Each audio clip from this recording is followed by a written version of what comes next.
What does it mean to be a man? This question has been asked for centuries but has rarely been answered with clarity. Osho begins this book not by giving fixed definitions, but by showing the many faces of man. He explains that man is not one thing but a journey, from the innocent beginnings to the awakened master. Each stage has its own beauty and its own trap. Each chapter of this book is like a mirror. When you listen to it, you may find yourself reflected inside it. Sometimes you will see your weakness, sometimes your strength, sometimes your shadow, and sometimes your possibility. Osho does not want man to be trapped in tradition, nor does he want man to become a machine of ambition. He invites man to live fully, to love deeply, to create joy, and to awaken in awareness. According to him, man is still evolving. What we see today is not the final man. It is only the beginning of a greater possibility. The book is not a straight line. It is a journey through different stages of life. You will meet the son, the father, the politician, the scientist, the lover, the monk, and even the playboy. You will meet the seeker, and finally, the master. Osho shows that each role is a part of the whole man. But to remain stuck in any one stage is to remain incomplete. A real man must live through these roles, but also rise above them. This book is not against women. It is about men, because men have lived under deep conditioning and confusion. They have been told to be strong, successful, dominant, and yet inside, they often feel lost. Osho says that until man discovers his own truth, he cannot truly love, cannot truly create, and cannot truly be free. This book is like a map of transformation. It shows where man begins, where he gets trapped, and where he can finally arrive. And where does this journey begin? It begins with Adam, the first man, the symbol of innocence and the starting point of humanity. From Adam, the journey unfolds. So now let us step into the first chapter. The Adam. Chapter 1. The Adam. The story of man begins with Adam. Not Adam as a historical figure, but Adam as a symbol. He represents the first step of humanity. He is the image of innocence. He is pure, fresh, untouched by knowledge, untouched by society, untouched by fear of sin. In Adam there is no split between body and soul. He lives naturally. He eats when hungry. He sleeps when tired. He loves without guilt. He does not ask what is right and what is wrong, because those words are not yet created. Osho says Adam is not a man of the past. Adam is present inside every man. He is that part of us which is uncorrupted and original. Every child is born as Adam. Every boy carries that innocence when he comes into the world. Slowly, society begins its work. Parents teach, teachers discipline, priests preach, and soon the innocence of Adam is lost. The child who once laughed without reason begins to feel fear. The child who once danced freely begins to hide his joy. The Adam within starts disappearing under layers of conditioning. But Adam is not weak. He is natural life energy. He is curiosity, play, and openness. When you look into the eyes of a newborn baby, you see Adam again. Osho says that the first step of becoming a true man is to rediscover Adam, to rediscover the innocence that has been buried under centuries of rules and guilt. It does not mean going back to childhood in a foolish way. It means allowing yourself to be alive without masks. It means dropping borrowed identities and becoming fresh like a child once again. In the story of Adam in religious tradition, there is also the fall. Adam eats from the tree of knowledge. This symbolizes the moment innocence is lost. Once knowledge enters, innocence disappears. Osho explains that the fall is not a sin but a necessity. Without the fall, there can be no growth. Without leaving the garden, there can be no journey. Adam must fall into knowledge so that one day he can rise into wisdom. This is the paradox of life. We must lose innocence to gain experience, and yet, deep within, that innocence waits to be rediscovered. Adam is also the beginning of man as seeker. When he leaves the garden, he begins to search. He feels lost, but this lostness is the seed of discovery. Without being lost, no one ever finds. So Adam carries the first taste of ignorance, but also the first hunger for truth. Every man carries this same hunger.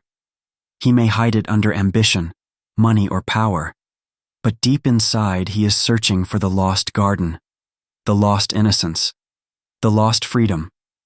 Osho says, do not condemn Adam. Respect him. He is the starting point. He is the root of your being. From him the entire journey unfolds. Without Adam, there can be no Buddha. Without the fall, there can be no rising. Adam is the soil from which the flower of enlightenment will grow. When you remember Adam within yourself, you begin to see the falseness of society. You begin to see how much of your life is borrowed. You realize that what you call your personality is only a mask given to you by others. The Adam inside you is your reality. He does not need approval. He does not need respectability. He simply is. And from that being, real growth can begin. But Adam's journey does not remain innocent forever. Soon, with society pressing upon him, with religion teaching him fear, with parents forcing him into molds, Adam becomes weak. He forgets his freedom. He begins to feel helpless. This is how the Adam turns into the next stage. Chapter 2. The Victim. After Adam comes the victim. When the innocence of Adam begins to break under the weight of society, the natural man becomes a victim. This is the stage where a man no longer feels free. He feels crushed by authority. He feels helpless in front of rules, traditions, and expectations. The victim is not born. The victim is created. Created by family, by school, by religion, by culture. The victim is the man who is always blaming others. If he is poor, he blames society. If he is angry, he blames his parents. If he fails, he blames fate. His life is always in the hands of others. He does not take responsibility for his own growth. He becomes dependent. He becomes weak. His energy is wasted in complaint rather than creation. Osho says every man passes through the stage of the victim, because society is too strong and the child is too small. Parents tell him what to do and what not to do. Teachers punish him for every mistake. Priests fill his mind with fear of sin and hell. Slowly the child begins to feel that life is dangerous. He feels that no matter what he does, he cannot be free.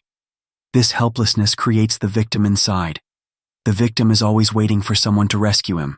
He waits for a government, a savior, a leader, or even a miracle. But rescue never comes, because the truth is that no one can rescue a man except himself. The victim is a state of mind. It can only end when a man takes his life into his own hands. Osho explains that many men remain stuck in this stage their entire life. They may look like adults, but inside, they are still victims. They may be rich, but they still complain. They may be powerful, but they still feel weak. Their inner world remains like a slave. They fear freedom because freedom means responsibility. And responsibility means they cannot blame others anymore. The victim always lives in the past. He remembers how he was wronged. He remembers how others betrayed him. He carries wounds like treasures, and he repeats his story again and again to anyone who will listen. This story becomes his identity. If he drops the story, he will have to face his own emptiness. So he clings to it, like a beggar clings to his bowl. Osho says the first step out of the victim is awareness. You must see that you are creating your own chains. The world may have hurt you, but now it is you who is carrying that hurt. The past may have wounded you, but now it is you who keeps the wound alive. Once this is understood, the victim begins to disappear. You start to take responsibility for your own life. You begin to see that you are not helpless. You can respond with freedom. The victim is necessary but temporary. It is like a dark night before the sunrise. If you remain stuck in it, you will miss your whole life. But if you pass through it with awareness, you will discover strength. Because the moment you drop blame, you discover freedom. And the moment you accept responsibility, you become a man of power. Not power over others, but power over yourself. From the victim, man must move forward. He must discover himself, not as a helpless slave, but as an individual. And the next step of this journey is very important, because after being a victim, man learns his first identity. He learns to call himself a son. This brings us to the next chapter. Chapter 3. The Son. After passing through the stage of the victim, man begins to take a new identity. He becomes the son. The son is not just a biological child. The son is a stage of consciousness. It means that a man defines himself through his family. His pride and his pain both come from being someone's child. Osho says every boy begins here. He belongs to a mother and father. His world is shaped by them. The family becomes his first society. He is loved but also controlled. He is cared for but also conditioned. The son lives in a delicate balance. He is grateful for love yet afraid of losing it. He wants freedom, yet he fears being disobedient. This conflict creates the psychology of the son. The son is always looking to please. He wants approval. He wants to be told he is good. If he succeeds, he wants to show his parents. If he fails, he hides in shame. This dependence on the family becomes a cage. Many men never escape it. Even when they grow old, they continue to live as sons. They live according to the dreams of their parents, rather than their own truth. Osho warns that the son must one day be left behind. Not that love for parents should disappear, but the dependence should disappear. The identity of being a son must be dropped. Otherwise, the man will never know who he really is. He will always remain a reflection of his family. The son often carries guilt. If he chooses a path different from his father's wishes, he feels guilty. If he does not live up to the dreams of his mother, he feels guilty. This guilt becomes poison. It kills his creativity. It keeps him trapped in obedience. He lives not for himself but for others. Osho says that to be born biologically is not enough. You must also be born spiritually. That second birth happens when you drop borrowed identities, when you stop being only a son, when you stand alone. That is when real manhood begins. But the journey is not easy. Because the world demands obedience. Society rewards those who follow the rules. This creates the next stage in man. When the son grows under pressure to be obedient, he becomes mechanical. He begins to act without awareness. He follows commands without questioning. He becomes a machine of society. This is how the son slowly transforms into the next stage. Chapter 4. The Robot. When the son grows up in a society that demands obedience, something begins to die within him. He loses touch with his own spontaneity. He starts living not from his heart, but from instructions. This is how the son turns into the robot. The robot is not made of metal and wires. He looks like a man, speaks like a man, and works like a man. But inside, he is only following programs. He does not think for himself. He does not question. He simply repeats what he has been taught. Osho says the robot is one of the most dangerous stages of man, because a robot can be very efficient. A robot can be very successful. He can earn money, raise a family, and look respectable. But he is dead inside. There is no joy in his life. There is no originality. He is like a tape recorder playing someone else's voice. The robot is a product of conditioning. Parents program him with discipline. Schools program him with facts. Religion programs him with fear. Governments program him with patriotism. By the time he becomes an adult, he is filled with borrowed beliefs, and he thinks those beliefs are his own. The robot is predictable. He behaves according to rules. If someone insults him, he reacts in a fixed way. If someone praises him, he reacts in another fixed way. There is no awareness in his response. It is automatic. That is why Osho calls him a robot. The tragedy is that many people live their entire lives as robots. They wake up, go to work, come home, watch television, sleep, and repeat. They never ask who they are. They never ask why they are alive. They never taste freedom. They are prisoners of habit. But Osho does not condemn the robot. He says it is a stage that every man must pass through. Without being a robot, you cannot feel the need to be alive. Without being mechanical, you cannot long for freedom. The robot is the dark night that makes the sunrise of awareness possible. How does one move beyond the robot? The answer is awareness. The robot lives unconsciously. The first step is to watch yourself. When you are angry, watch. When you are jealous, watch. When you are working, watch. This watching breaks the mechanical chain. Slowly, the robot begins to disappear, and the real man begins to emerge. But before awareness can fully awaken, another challenge arises. The robot is not only filled with borrowed programs, he is also filled with suppressed instincts. He has been taught to hide his natural energies. He has been told that his desires are sinful, that his body is dangerous, that his instincts are animalistic. So the robot carries a hidden animal inside him, and sooner or later that animal begins to rise. This brings us to the next chapter, Chapter 5, The Animal. Inside every man there lives an animal. It is the raw energy of nature. It is hunger, thirst, aggression, sex, survival, and instinct. Osho says this animal is not wrong. It is the foundation of life. Without it, man cannot exist. The problem arises when society condemns this animal.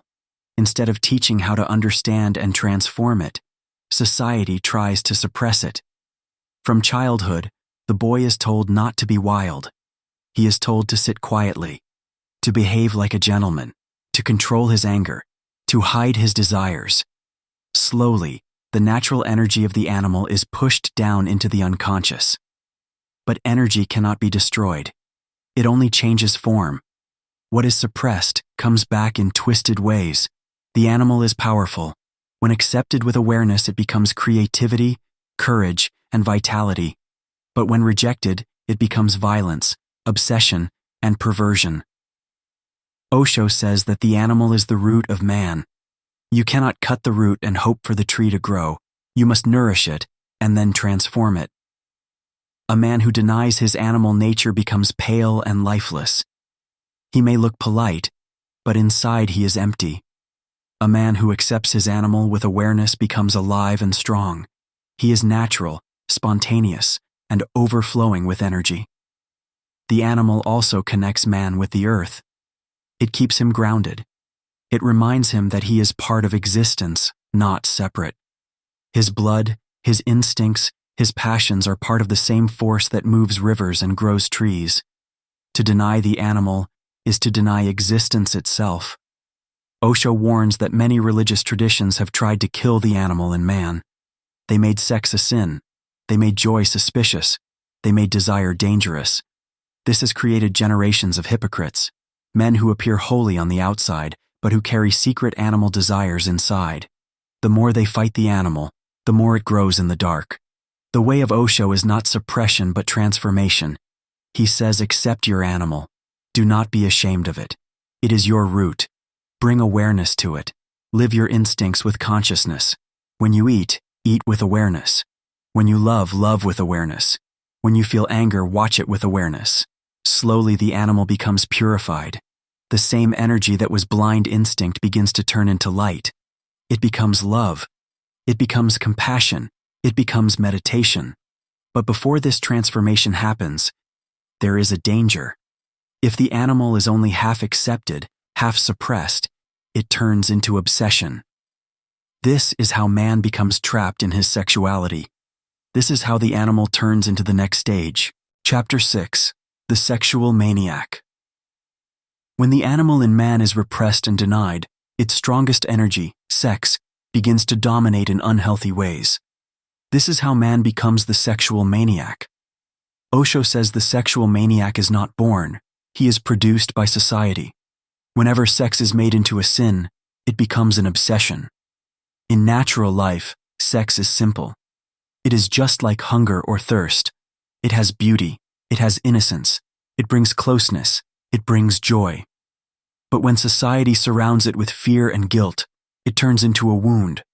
Instead of being a celebration, it becomes a secret disease. The sexual maniac is a man whose mind is continuously revolving around sex. He may not even act on it, but his imagination is full of it. Everywhere he looks, he interprets through desire. This constant obsession steals his energy. It makes him restless, anxious, and dissatisfied. He may try to satisfy it again and again, but satisfaction never comes. Because what he is missing is not sex itself, but a natural, conscious relationship with his energy. Osho explains that repression is the root of mania. When you tell a boy that sex is dirty, he will still feel sexual energy, but now he will feel guilty about it. This guilt divides his mind. One part wants to express, the other part wants to suppress. This inner conflict creates perversion. The boy grows into a man who is always tense, always split. He either hides his sexuality or he becomes obsessed with it. The sexual maniac is not to be condemned. He is to be understood with compassion. He is a victim of false teachings. If sex were accepted as natural, if love were celebrated as divine, there would be no sexual mania in the world. Instead of maniacs, there would be lovers. Instead of obsession, there would be joy. Osho says the way beyond this stage is acceptance. See sex as a gift of existence. Do not make it dirty. Do not make it holy. Live it naturally. Live it consciously. When sex is lived with awareness, it becomes a door. Through sex, two bodies meet, two energies merge. If there is love, this meeting becomes a meditation. Slowly, the obsession disappears, and sex transforms into a higher energy. That higher energy becomes creativity, compassion, and even spiritual awakening. But history has shown another extreme as well. When men are tired of their sexual obsession, they often swing to the opposite side. They renounce sex completely. They try to escape from women, from love, from the body itself. They try to become monks. But Osho says this escape is also dangerous, because denying life is not the path of truth. And so, after the sexual maniac, the journey of man takes us into the next stage. Chapter 7. The Monk. After the stage of the sexual maniac, some men turn completely away from life. They reject the world, the body, and even their desires. This is the stage of the monk. The monk tries to escape from the confusion of the senses. He seeks holiness by avoiding women, pleasures, and joy. Osho says that the monk often begins with good intentions.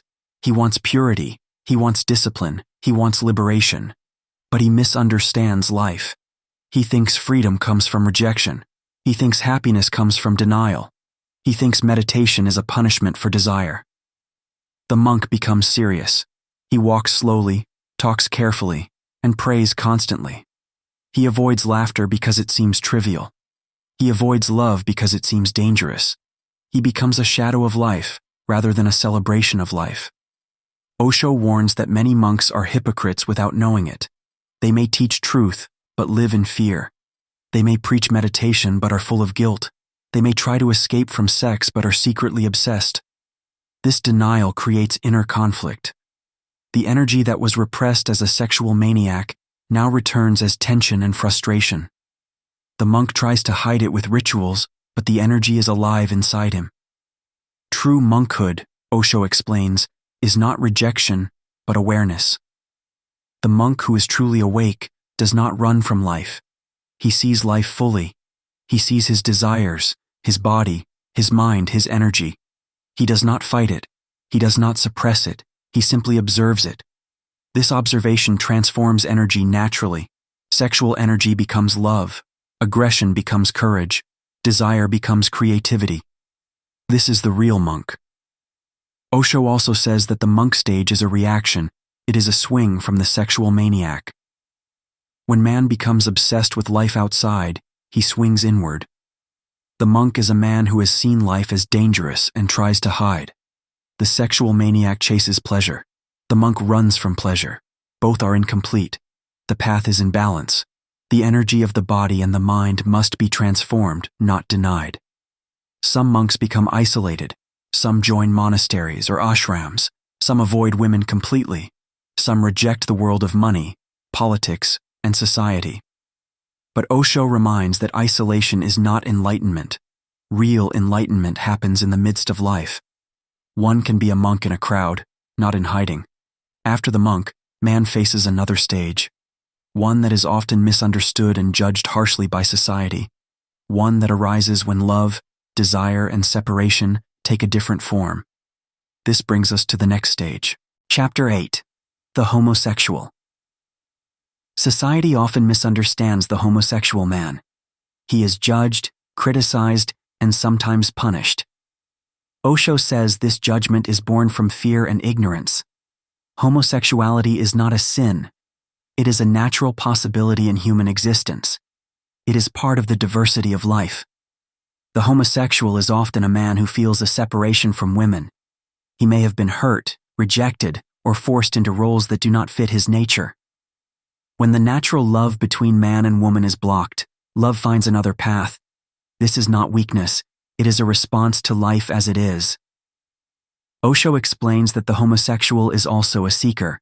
Like every man, he searches for connection, love, and freedom.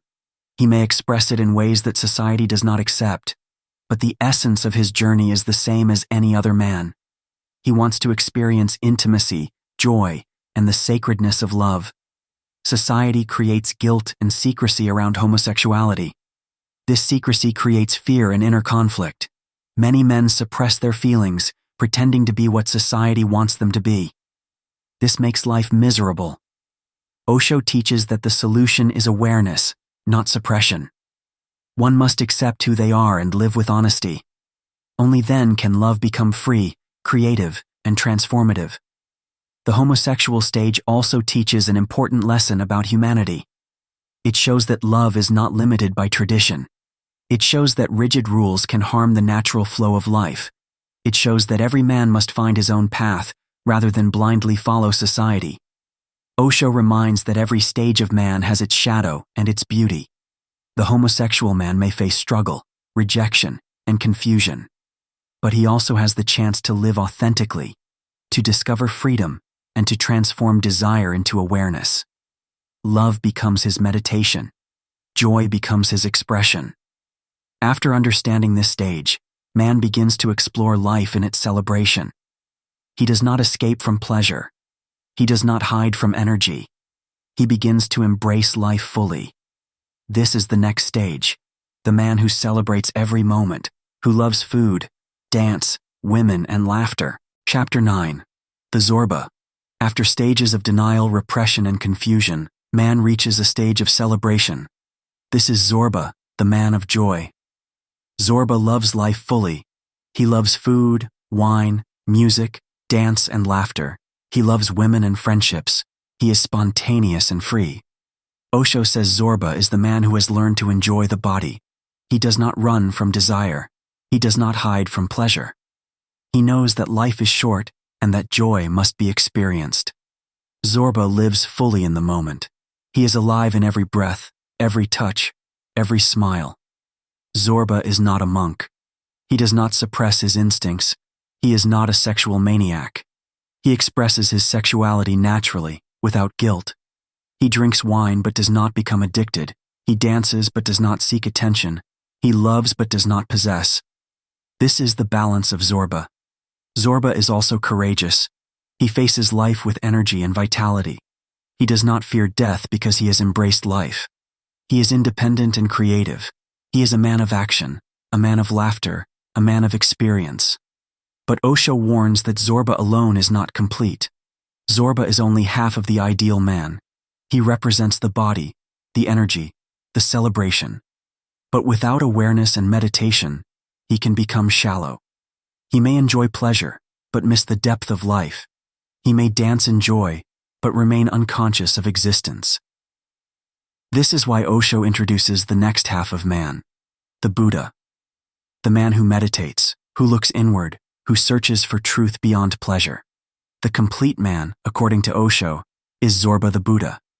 He celebrates life fully, but also lives in deep awareness. He loves pleasure, and yet is free from attachment. Zorba teaches men the importance of joy. He reminds them that life is to be lived and experienced.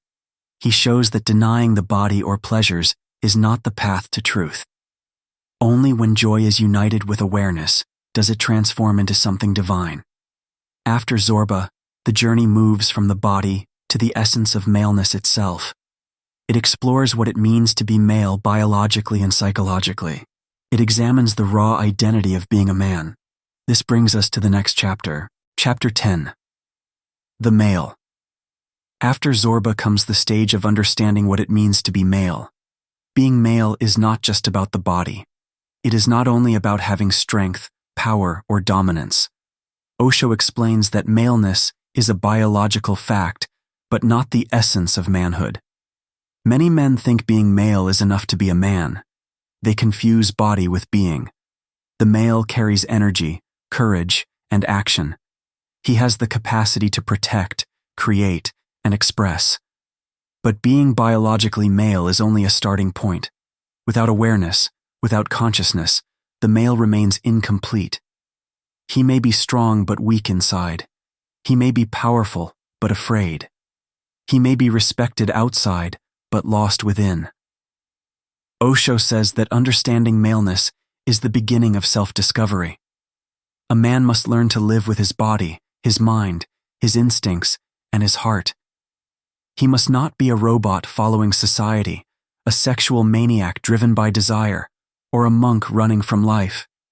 He must accept his male identity fully and transform its energy into awareness. The male also has a responsibility. He is not only for himself, he is for others. He must learn to relate to women, children, society, and the earth. Maleness without responsibility becomes aggression. Maleness without awareness becomes domination. Osho calls for a man who is aware, conscious, and alive. This stage is also about discovering balance. The male must honor his strength but not misuse it. He must express his desires but not be enslaved by them. He must act but not harm. He must create without destroying. This awareness is the doorway to completeness. But a man is not complete without the other half. Maleness alone cannot create wholeness. To understand life fully, the male must meet the feminine. He must experience love, intimacy, and partnership. This leads us naturally to the next chapter. Chapter 11. The Eve. After understanding the male, man must meet the feminine. This is Eve. Eve is not only a woman. She is the symbol of love, beauty, intuition, and nurturing. Without Eve, the male remains incomplete. He has strength but no softness. He has energy but no depth. He has action but no reflection. Osho says that man and woman are not opposites but complements. Each contains something the other lacks. Male energy is active, outward, and seeking. Female energy is receptive, inward, and nurturing. When both energies meet with awareness, life becomes balanced. The union of male and female creates harmony. Eve also teaches man about intimacy. She shows that love is not possession. Love is not control. Love is freedom, respect, and mutual growth. Many men fail in relationships because they do not understand Eve. They try to dominate or suppress. They confuse desire with love. They fear vulnerability. Osho calls this misunderstanding the root of conflict between men and women. Meeting Eve is also meeting oneself. When a man loves consciously, he discovers parts of himself he never knew.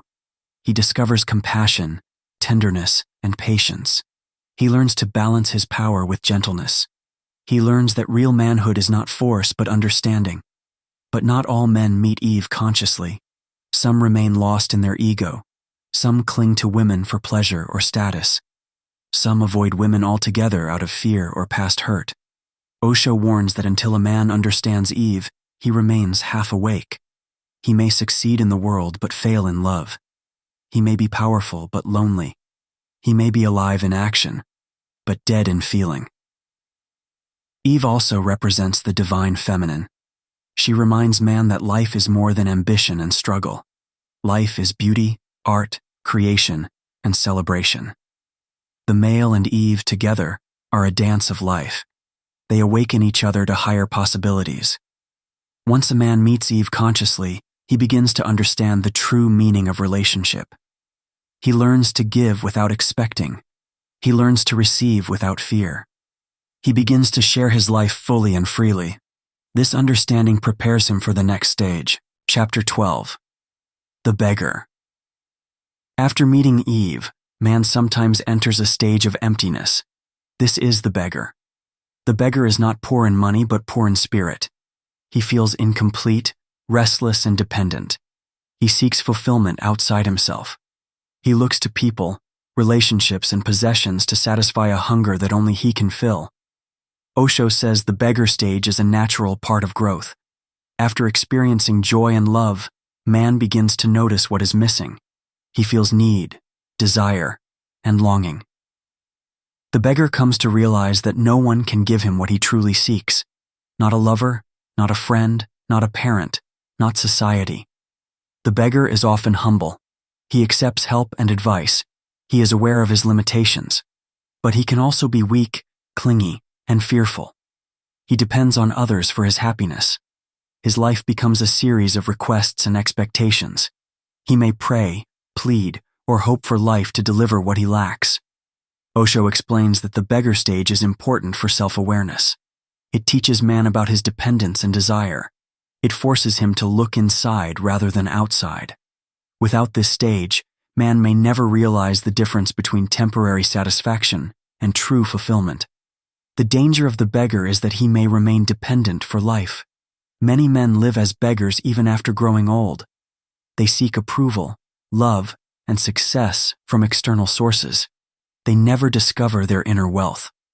Osho calls this the trap of neediness. But when the beggar begins to turn inward, he starts to awaken. He learns that true fulfillment comes from his own being. He discovers self-love, self-respect, and self-reliance. This is the doorway to the next stage. The stage where man begins to relate consciously in love. The stage of the boyfriend. The boyfriend is a man who loves freely. He is not dependent like the beggar. He does not demand, cling, or possess. He shares his heart and joyfully receives the heart of another. This transformation from the beggar to the boyfriend is a step toward maturity and freedom. Osho reminds that every man may pass through the beggar stage several times in life. It is part of the journey. Each time, if awareness grows, the beggar moves closer to self-realization. And from the boyfriend, man progresses to deeper commitments and responsibilities. This brings us to the next stage, Chapter 13, the boyfriend. After the beggar stage, man begins to relate consciously. This is the stage of the boyfriend. The boyfriend is not obsessed with possession. He is not needy. He loves freely and openly. He enjoys companionship, sharing, and intimacy without fear. Osho explains that the boyfriend stage is the first real experience of love as partnership. Unlike the beggar who clings, the boyfriend understands boundaries. He knows that love is not control. He gives space and respects the other person. He shares joy without expecting it in return. The boyfriend is playful. He is spontaneous. He celebrates love rather than turning it into duty or responsibility. He experiences attraction, desire, and passion as a natural part of life. This stage teaches the man to enjoy relationships without suffocating them. It also prepares him for deeper commitment. However, the boyfriend stage can be unstable. Osho warns that many men remain boyfriends for life. They enjoy love, but avoid responsibility. They are afraid of deeper involvement. They may fear marriage, family, or long-term commitment. This avoidance keeps them partially grown. The boyfriend learns lessons of respect, communication, and emotional openness. He discovers that love is more than desire. It is trust, understanding, and connection. He learns to balance freedom with intimacy. He learns to balance giving and receiving. Osho emphasizes that the boyfriend stage is joyful but transitional. It cannot last forever. Life naturally moves the man toward greater depth. When he is ready, he progresses from playful love to lasting commitment. This leads to the next stage, the husband. The husband stage is not only about social role, it is about maturity. It is about taking responsibility for another life. It is about combining love with duty, passion with stability. The boyfriend becomes the husband when love matures, and from the husband, man will eventually grow into the father. Chapter 14, the husband. After the boyfriend stage, man enters deeper commitment. This is the stage of the husband. The husband is not just a title or social role. He is a man who accepts responsibility for love and partnership. He combines passion with stability. He understands that love is not only joy but also care, patience, and trust. Osho explains that the husband stage is a test of maturity. The man must balance his desires with the needs of another. He must respect freedom while nurturing connection. He learns to communicate, to listen, and to compromise. He begins to see that love is not only giving, but also supporting growth. The husband is protective, but not controlling. He provides but does not dominate. He gives space, but remains present. He knows that marriage is not possession but a shared journey. It is about building a life together, not about controlling each other's choices. Osho also emphasizes that the husband is still learning. Marriage is a mirror. It reflects a man's strengths and weaknesses. It exposes his fears, insecurities, and attachments. It challenges him to grow beyond selfishness. It teaches him patience, understanding, and unconditional love. The husband also prepares the man for the next stage. When a man embraces responsibility for a life together, he becomes ready to create life. This leads to the father stage. Chapter 15. The father. After becoming a husband, man enters the stage of the father. The father is not only a biological role. He is a teacher, a guide, and a protector. He carries responsibility for life beyond himself. He nurtures, supports, and shapes the next generation. Osho explains that fatherhood is a stage of transformation. The man who becomes a father learns patience and sacrifice. He learns to see the world through the eyes of another. He learns that true strength is gentle and compassionate. He discovers a new dimension of love, deeper than desire or passion. The father provides guidance without imposing. He teaches through presence and example rather than force. He protects not by domination, but by creating safety and trust. He inspires children to grow while respecting their freedom. Osho says this is the first real experience of unconditional love in man's life. The father also faces challenges. He may struggle with fears of failure, worry for his children, or desire for control. These fears must be transformed into understanding and support. The father cannot live for his children, but he can teach them to live fully. He cannot solve all their problems, but he can guide them to find their own path. Osho emphasizes that fatherhood expands a man's consciousness. He begins to see life as a continuous flow of energy and responsibility. He realizes that his own growth is connected to the growth of others. He begins to understand life beyond his ego and personal desires. The father stage also prepares man for higher relationships. After guiding and nurturing his children, he learns to connect with friends, society, and community. This brings him to the next stage, Chapter 16. The friend. After the father stage, man enters the stage of the friend.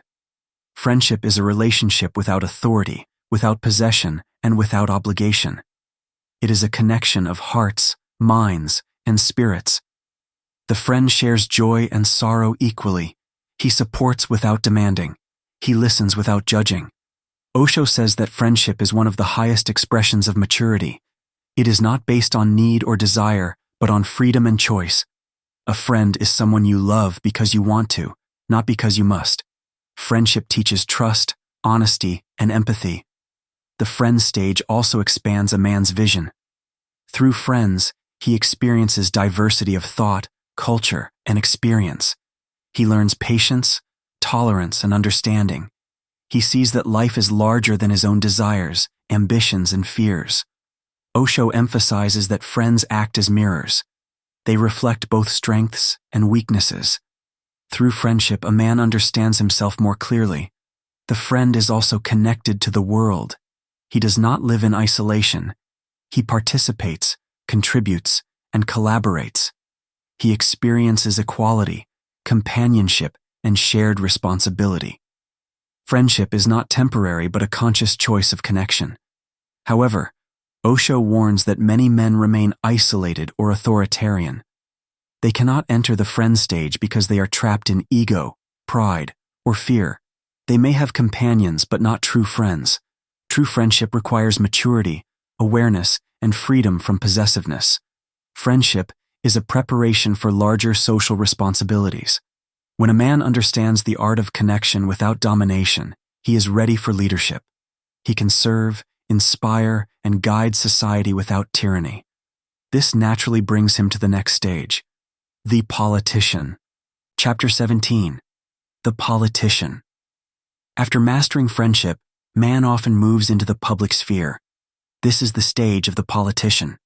The politician is a man who understands influence, leadership, and responsibility. He operates not just for himself, but for society. He makes decisions that affect many lives. Osho says this is a critical stage because power can corrupt or elevate. The politician must balance ambition with ethics. He must act wisely, thinking of the greater good. He must communicate, negotiate, and inspire. A good politician is aware of his own ego. He does not seek power for personal gain. He uses power to serve, protect, and guide. Osho explains that many men fail at this stage. Some become corrupt, greedy, or manipulative. Some exploit their position for wealth, status, or control. They forget that true leadership is service. The world tests the politician through responsibility, criticism, and challenge. The politician must also understand human nature. He must see the fears, desires, and motivations of others. Without this understanding, he cannot lead effectively. He must remain grounded, humble, and connected to the truth. He must act with awareness, not impulse. This stage teaches man about balance.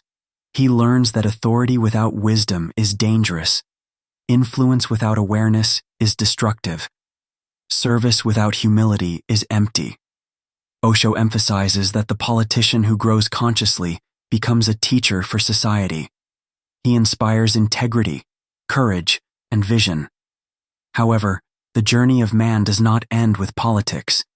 Even leadership can be limited if it does not touch the spiritual dimension. This brings the man to the next stage, the priest. Chapter 18. The priest. After mastering the worldly responsibilities of a politician, man may turn inward. This is the stage of the priest.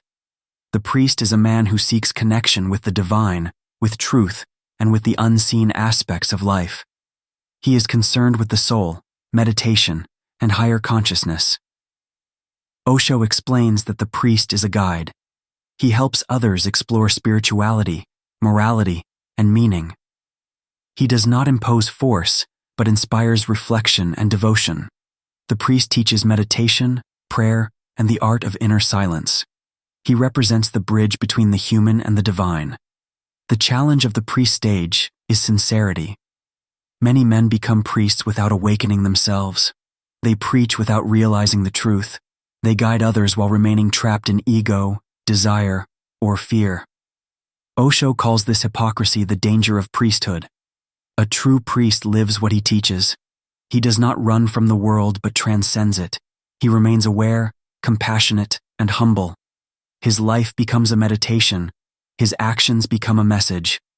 Osho also emphasizes that priesthood is not limited to religious figures. Every man can embody this stage. Every man can seek truth, meditate, and live consciously. The priest stage teaches that inner life is as important as outer achievement. Power, wealth, and influence are meaningless without awareness and understanding. The priest also prepares the man for discovery and innovation. After connecting with the divine, man begins to explore knowledge, logic, and science. This is the next stage. The scientist. Chapter 19. The scientist. After the priest, man moves into the world of discovery. This is the stage of the scientist.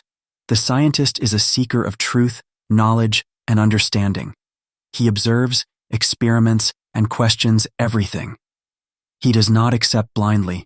He relies on evidence, reason, and insight.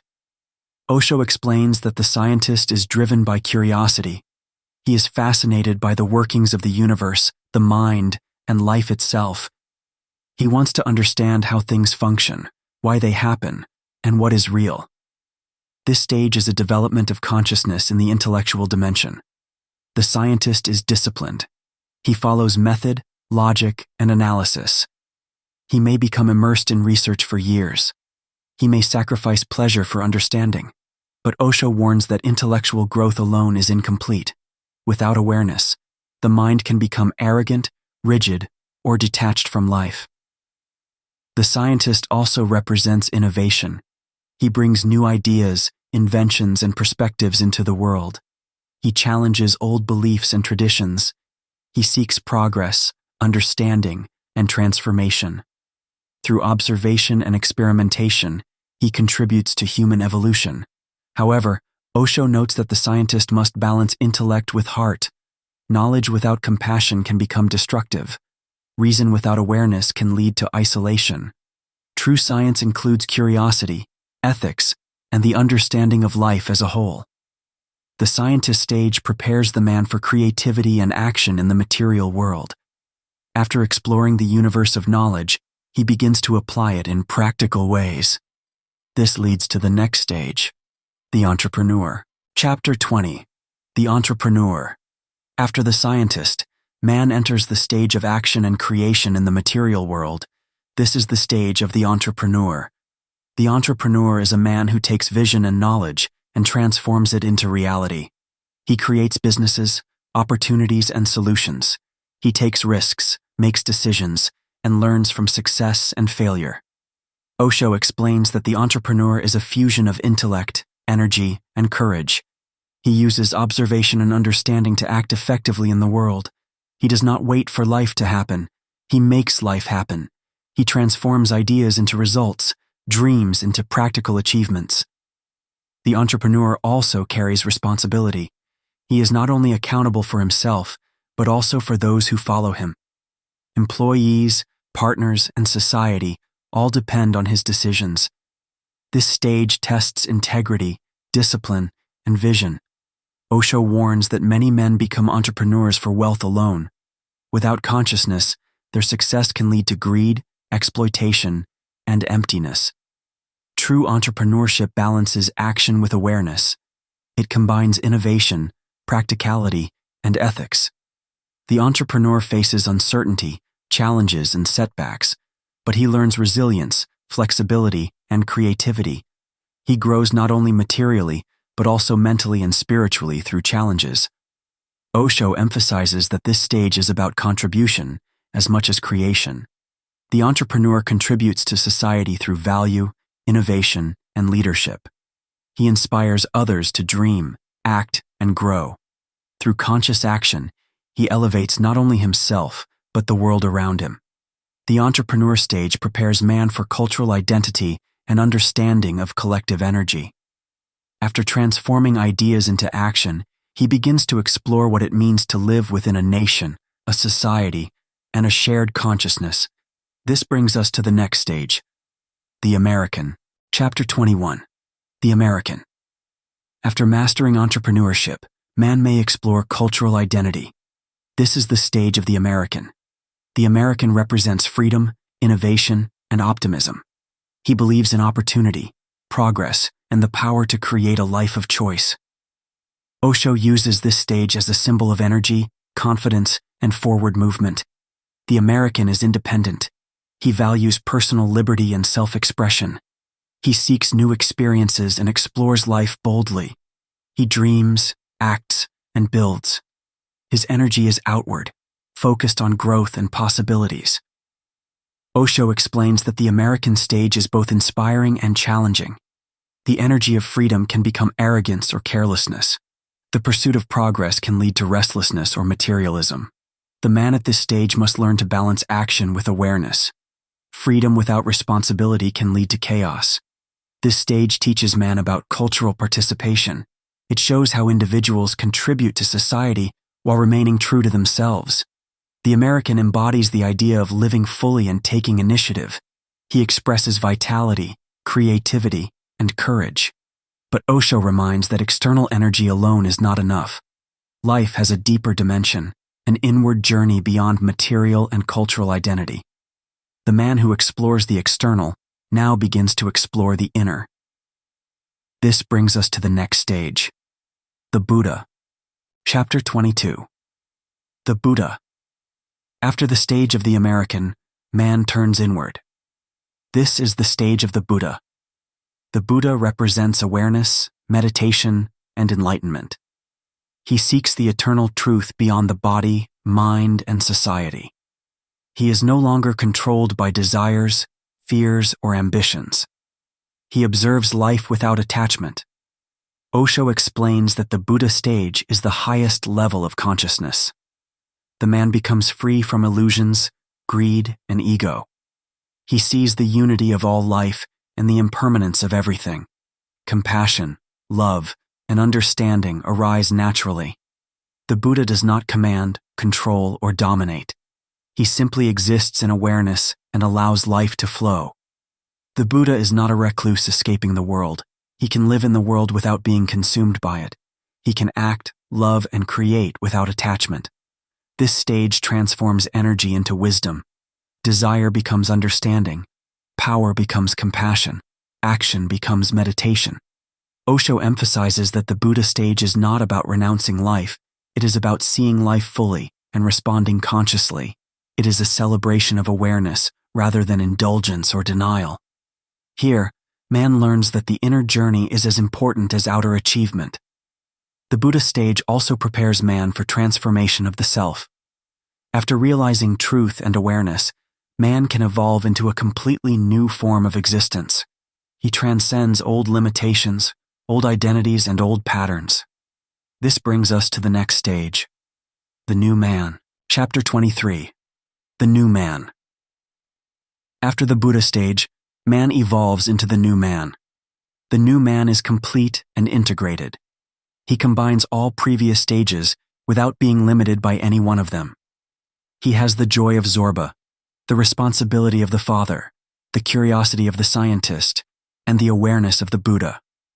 Osho explains that the new man is no longer divided. He has transcended conflict between desire and duty, action and meditation, body and mind. He is aware, conscious, and fully alive in every moment. He does not chase pleasure blindly nor avoid it out of fear. He participates in life fully and freely. The new man is creative and loving. He respects others and understands the interconnection of life. He uses energy wisely, transforming desire into action, action into contribution, and contribution into wisdom. He does not cling to identities or roles. He is flexible, open, and dynamic. Osho emphasizes that the new man is not perfect. He continues to grow, explore, and learn. Perfection is an illusion, but awareness and integration are real. The new man lives in balance. He enjoys life without being controlled by it.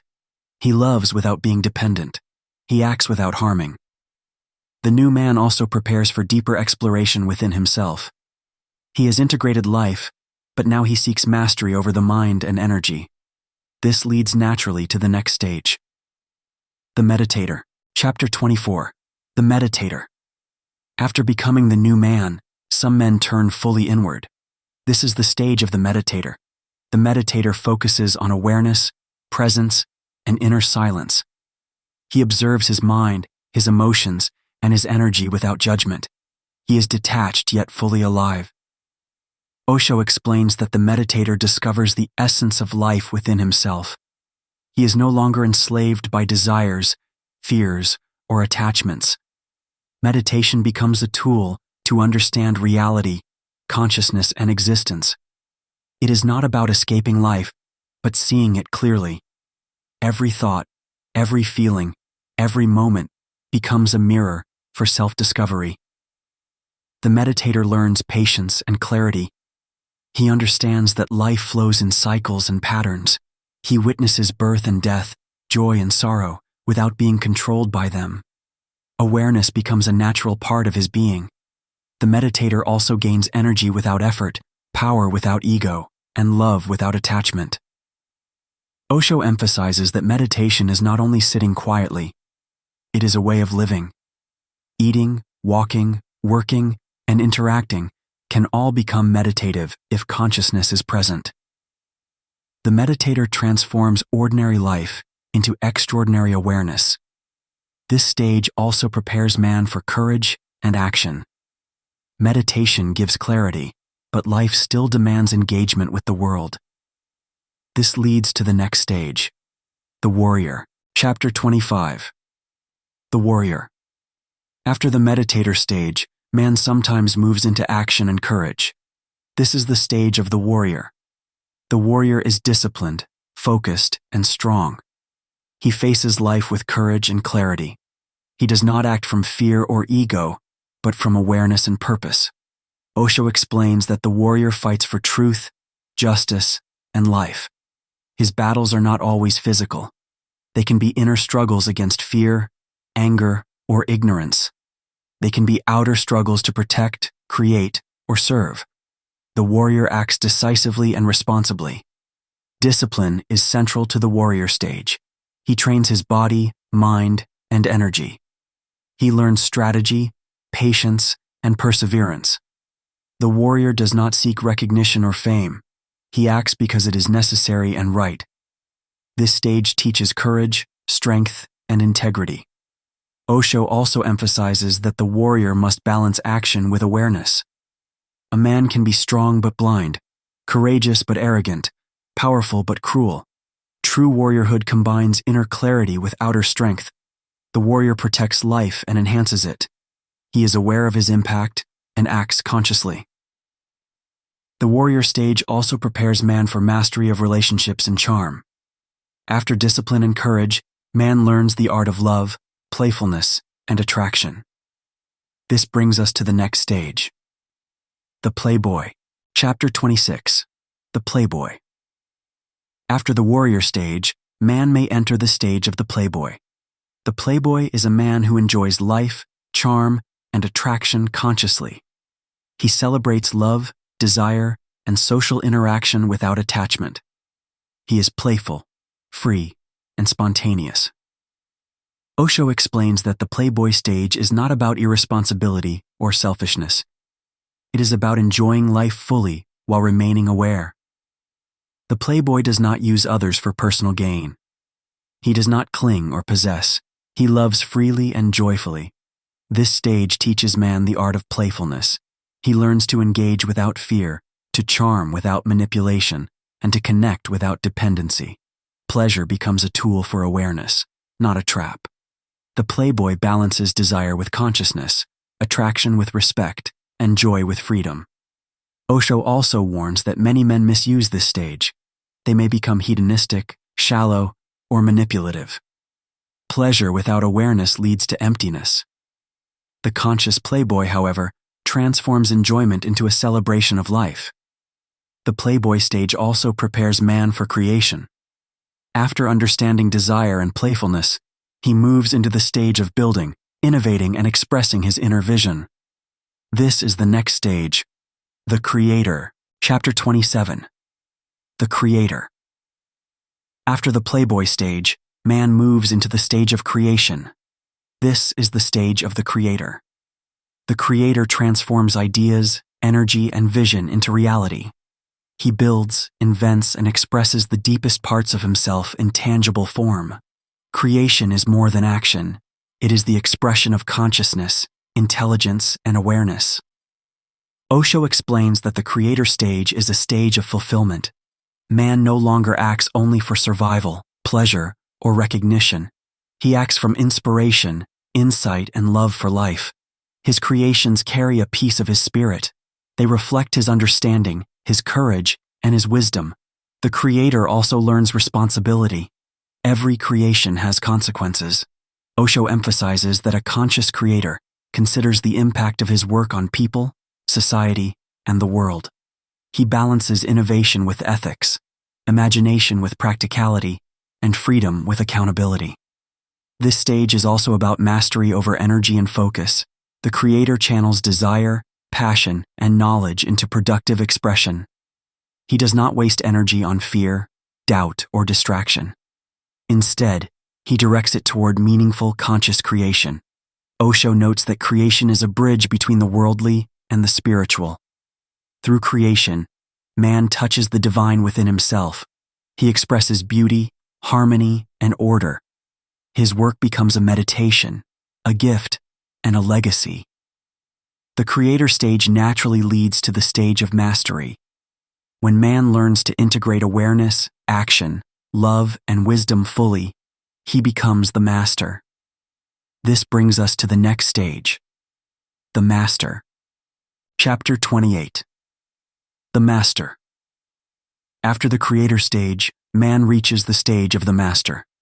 The master is the culmination of all previous stages. He has integrated desire and discipline, love and awareness, action and meditation. He is complete, balanced, and free. Osho explains that the master does not act out of ego, fear, or attachment. He acts from understanding, consciousness, and compassion. He lives fully in the present while remaining aware of the deeper truths of life. Every action is mindful, every word is meaningful, every thought reflects awareness. The master embodies all human qualities without being limited by them. He has the courage of the warrior, the playfulness of the playboy, the responsibility of the father, and the wisdom of the Buddha. He loves like the boyfriend, creates like the creator, and lives like the new man. He does not cling to any stage, role, or identity. He flows through life with awareness and grace. Osho emphasizes that mastery is not a goal, but a continuous process. The master continues to grow, learn, and explore. He is humble, for he knows that life is infinite and knowledge is endless. He inspires others not by teaching, but by being. His presence awakens awareness in those around him. The master also demonstrates that life is a journey.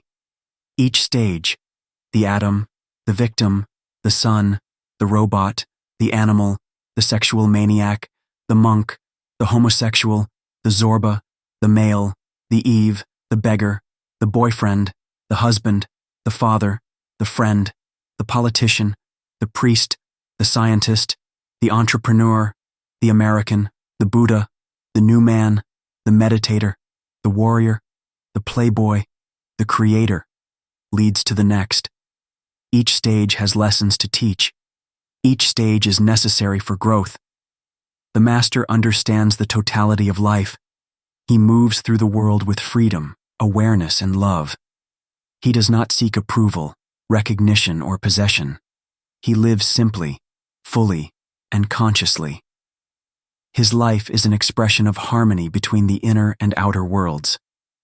Osho concludes that every man has the potential to move through these stages. The journey is not linear. Some may revisit stages, skip stages, or experience multiple simultaneously. What matters is awareness, consciousness, and the willingness to grow. The master stage is the celebration of human potential. It is the realization of completeness, freedom, and love. This is the essence of the Book of Men. It shows the journey of consciousness through the many facets of human existence. Each man can learn, transform, and ultimately become whole. Thank you for listening to this summary of the Book of Men. If you enjoyed this journey through the stages of man, make sure to subscribe to stay updated with more audiobook-style summaries of wisdom, philosophy, and self-growth. Your subscription helps us bring more knowledge, insight, and inspiration right to your ears. Stay curious, stay aware, and keep exploring the journey of life.